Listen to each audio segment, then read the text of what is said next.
আসসালামু আলাইকুম, কেমন আছেন? আলহামদুলিল্লাহ আমি অনেক ভালো আছি।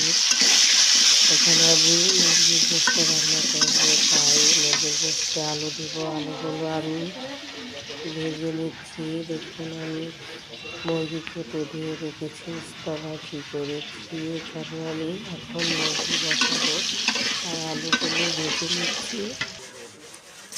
এখন আমি আলুগুলো তুলে পেঁয়াজ কাঁচামরিচ দিয়ে দিলাম, এটাকে ভাজা ভাজা করে নিব।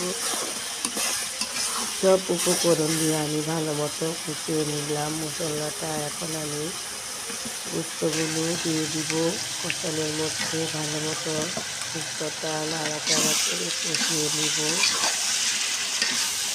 আলহামদুলিল্লাহ, আমার মাটির চুলার রান্না খুবই মজাদার হয়, আর চুলাটার মধ্যে পানি জাল বলে, পানি বেশি পড়ে না।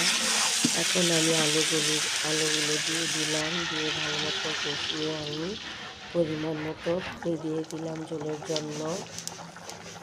আলহামদুলিল্লাহ, খুবই ভালো হয়েছিল খেতে রান্নাটা।